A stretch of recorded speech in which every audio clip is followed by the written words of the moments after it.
Everything that lives is designed to end. We are perpetually trapped in a never-ending spiral of life and death. Is this a curse? Or some kind of punishment? I often think about the god who blessed us with this cryptic puzzle, and wonder if we'll ever have the chance to kill him.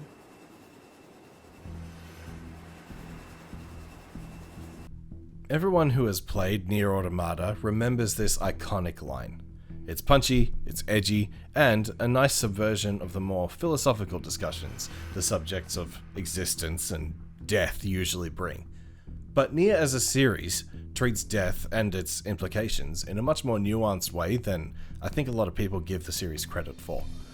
Death is a terrible thing, but more than any other game I can think of, in the Nier series, there are far more terrifying ways to end than to simply die. In fact, one of the core tenets of Nier's gameplay is to die. Aside from dying during combat, many of Automata's endings revolve around making a dumb mistake that accidentally kills everybody, but the game then reverts right back to the last save and you continue. In Replicant, death is treated in the way that a story is. If you die, the game over screen has a page with a hole torn in it to show that there's some kind of flaw in the story that was being read. The way the games treat death may be different, but the core is the same. To die isn't to be gone. You can restart and try again. But some things you can't simply come back from. Here's a quick disclaimer. I'll be talking in detail about events from both Nier Replicant and Automata. I'll give some brief context for when these things come up, but the stories of these games are not exactly simple. So, it'll absolutely help if you've played them before. Also, I haven't played the Drakengard series, so it won't be factoring into this discussion. However, if you have some stuff to add from your experience with those games, please let me know in the comments.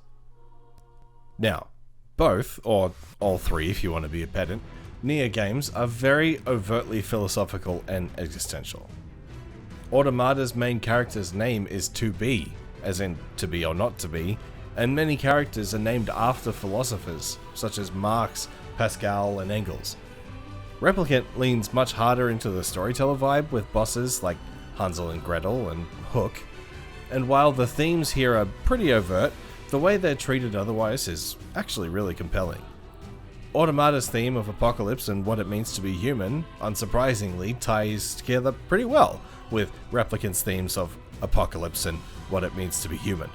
But Nier and his pals in Replicant already believe themselves to be human, whereas the androids in Automata are painfully aware that they are not. Even though, strictly speaking, Nier and his pals aren't either, they're replicants, pretty much a synthetic person without a soul made to house shades, and shades are quote-unquote actual humans, souls separated from their bodies in the Gestalt program. I know it's a thing, but we'll need this information later. There is another character in Automata who is surprisingly relevant to this discussion, and that is the machine called Jean-Paul. Not so much for his story, but because he was named for Jean-Paul Sartre. Jean-Paul is a machine who is wildly popular with the lady machines, as he is intelligent and charismatic, but he takes no interest in them, instead preferring to ruminate on his own existence. In real life, Sartre was a philosopher whose publishings, among other schools, formed what is now known as existentialism.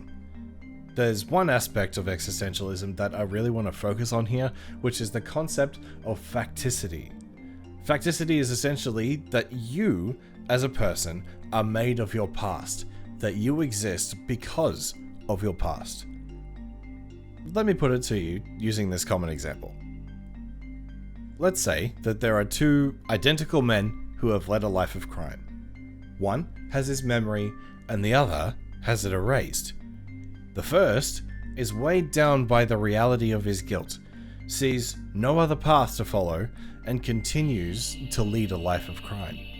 But the other, with no memory of it, leads a relatively normal existence. He may still turn to crime, but that would theoretically be irrespective of the prior life he quote-unquote had. I put this in quotes because what this means to me is that while the second man's body may have committed crimes, that man no longer exists. He's dead, in a far more complex way than to simply have his mind and memory die at the same time as his body. Something interesting in Automata is that the characters really don't care if they're destroyed during combat.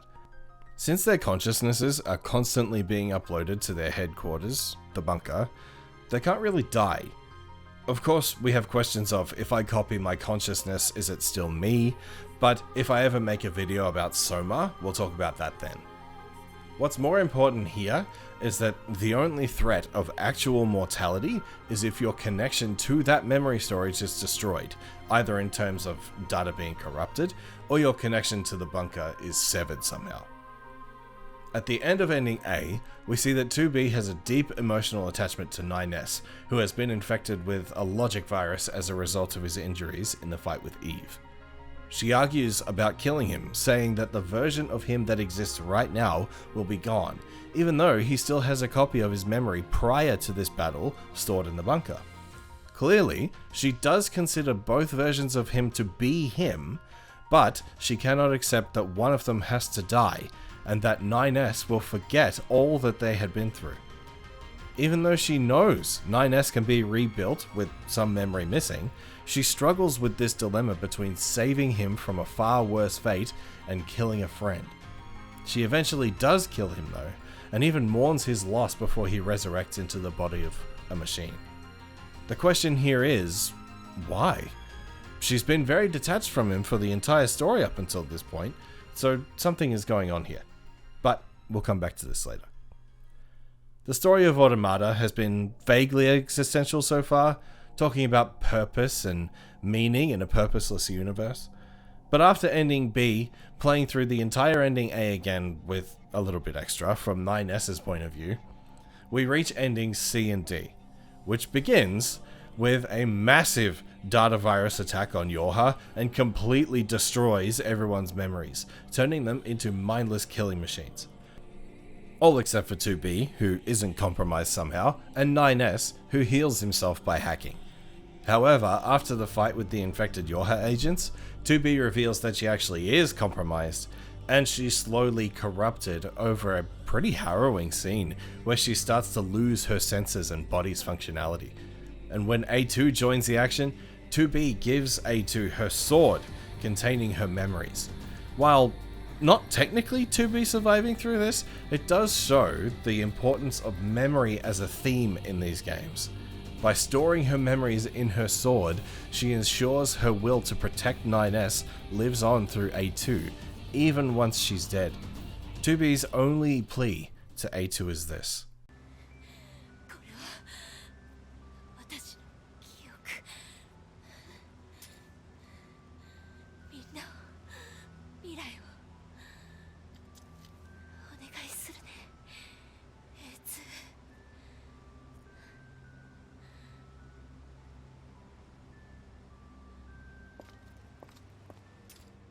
And despite not wanting to, A2 respects 2B and her determination.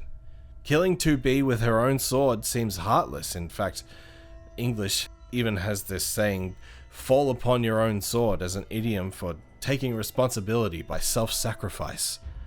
A2 kills 2B as a mercy to not let her continue to fade until there is nothing left of her. And once 2B is gone, she carries on her legacy and mission. Not that 9S cares very much.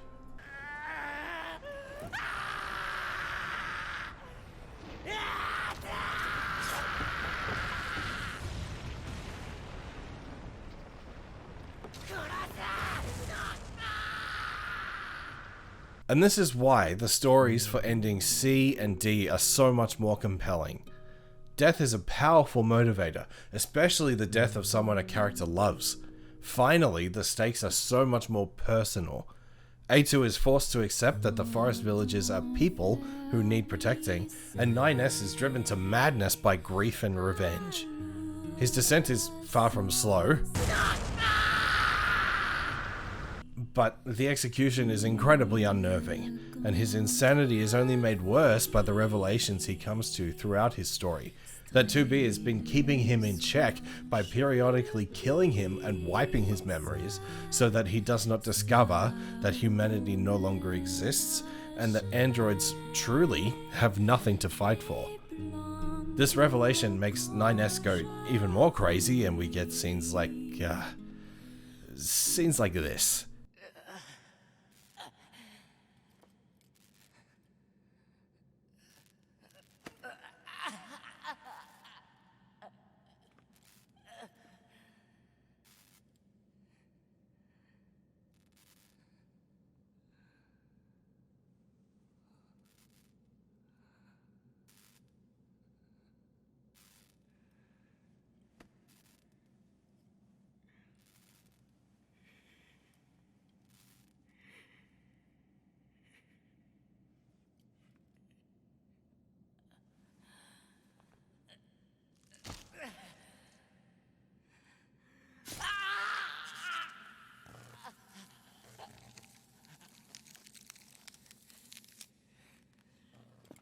It also suddenly makes the grief 2B felt at the end of ending A make so much more sense.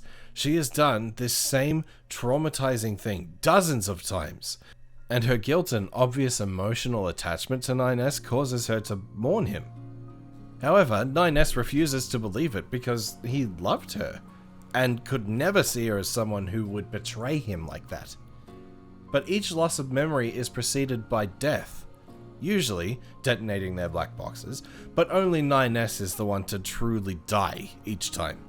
Because, as should be obvious now, what Automata and Replicant truly are trying to say is that to truly die is to be forgotten or to forget yourself. Replicant treats this concept of death and forgetting in a very similar way. The whole quest is motivated by Neo wanting to save his sister, first from the Black Scroll, and then from the Shadow Lord. Neo goes through a harrowing tale where virtually everyone he cares about dies horribly, and right at the end of ending D, defeating the Shadow Lord, saving his sister, and achieving his goal, Neo has to sacrifice himself to save his companion Kaine. Kaine has been with us since the beginning, and her brash nature is so endearing. I love Kaine. But Kaine going berserk is the result of her realizing that she loves Nia, maybe romantically or maybe not. And since she's possessed by a shade who only wants to kill, her love is completely antithetical to that, and so the shade taking over her body and going berserk is the result. After Kaine is defeated and laying unconscious, we are told that the only way for Nia to save her is to sacrifice his entire being. What this actually means, though, is that his entire history is erased, including the save data in the game. Everyone's memory of him is gone. The game's memory of him is gone. In a very real sense, he never exists. The only inconsistency is that all his actions are now done by Kaine, including saving Yona, who she would have otherwise had no reason to. Kaine's life is one of total confusion now, but also one of feeling like something has been missing for years. She grieves for something she can't even understand, an open wound of heartbreak that she cannot heal simply because she can never get closer if she doesn't know what it is. Compelled by the urge to fill this gap in her heart, she eventually discovers that Nia was erased and inadvertently sacrifices the entirety of humanity in order to save him. The storage software containing humanity's records, humanity's memories, is destroyed after releasing the memories of Nia back into the world. Nia is returned to life and to memory. It's unclear how this happens, but Kaine's determination and love is really moving, and restoring Nia to life is a return to what we would consider normalcy in the game's story. Humanity's extinction with the dying out of the Shades and Replicants does not necessarily mean the death of humanity though, since the androids are the successors of humanity, although it's not like they really know that. A scene from Automata that has always stayed in my mind since I first saw it is this one. A2 is protecting the machine refugees from the forest village. The refugees are hidden in the abandoned factory, and A2 fights off an entire army along with Pascal, who has taken control of an Engels-class Goliath. However, even after the entire army is destroyed, Pascal and A2 return to the factory and discover that the refugees were so terrified of being taken and reinstated into the machine hive mind that they killed themselves. Pascal, after experiencing an extremely violent burst and clearly coming down from that robo-adrenaline high, is so overwhelmed by grief and guilt that he asks A2 to either hack into his mind and wipe his memory of all the villagers so he can no longer feel this grief, or to kill him. And I refused. I left. And when I did this for the first time, I was streaming the game, and my chat went crazy. They asked me why I didn't do either of the options. But my logic was simple. I didn't want to kill a friend. And whether I erased Pascal's memories or just used my sword, the end result would be the exact same. If I erase Pascal's memories, then he is no longer Pascal. His body may still be around, but it will not be him. The real Pascal is dead, because I erased him. If I kill him with a sword, the only difference is that I won't be haunted by someone who looks like my friend but isn't and cannot be the same person. I refused to take part because I cared about him. If Pascal wants to die, then he can do that himself, and he does. But I wanted him to live and to remember those he lost. I wanted him to live and, while still grieving the loss of his family and friends, know that he was still a person that was worthy of life and had other support networks to help him get through the worst of his grief. Now, we know that that's not what happens, but I wasn't going to kill him knowing that it could be a possibility. I suppose more explicitly on this concept of memory is the Forest of Myth in Nier Replicant.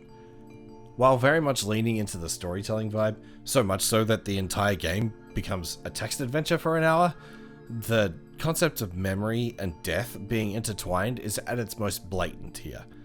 The first time we come to the Forest of Myth, the storytelling is very much just that, being lost in dreams. But the second time, Nier discovers that the Divine Tree is a shade that stores human memories.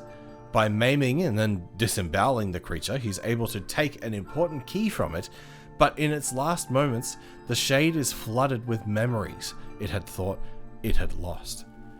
By destroying the shade and getting what he wanted, a huge quantity of information and human memory was lost. But more than this, the whole reason this shade existed was to remember. In a very real sense, to have memory was to be alive for this shade, and to lose that memory is to die. But one thing that both the games share is a moment where the fourth wall breaks and we are told that in order to complete the story and to save the day, we need to delete our save data. We can literally conflate death and the loss of memory here. The memory being, of course, our save data. The time we spent on the game and the emotional investment we have in the characters. The time we spent on the story, the progress we made on side quests or growing flowers will be gone. The gear we have will be gone. Any upgrades you've done to that gear will be gone. All of your achievements, all of your progress, all of the game that you put into it, gone. In the same sense as Nier's deletion itself, it's like a part of the player dies too, and this is a paralyzing choice. The hesitation to sacrifice that much for the sake of the story is completely understandable. If I delete everything I've done, then where's my attachment? Why would I come back to the game knowing that what I had previously done no longer exists? Knowing that the relationships I had built with the characters were gone? Like with 2B and 9S, am I destined to repeat the deletions over and over again, becoming more attached to these characters that cannot care in the same way or understand why? It's the perceived death of these relationships that makes the choice so hard. That the loss of memory of all we've done is equivalent to killing everyone, or erasing so much of them that you may as well have. Just as with Pascal, if the characters do not have the memories and experiences they have gained throughout the story, are they really the same people? I'd say not. They're not my characters anymore. And to want to prevent the loss of those memories is to not only want to prevent their death, but also part of your own. But, as Jean-Paul Sartre himself not so succinctly put it, indeed, there is not one of our actions which, in creating the man we want to be, does not at the same time create an image of man such as we believe he should be. But this is often transliterated to something much more punchy. We are our choices. Eventually, we either put the controller down, or we have to face the music.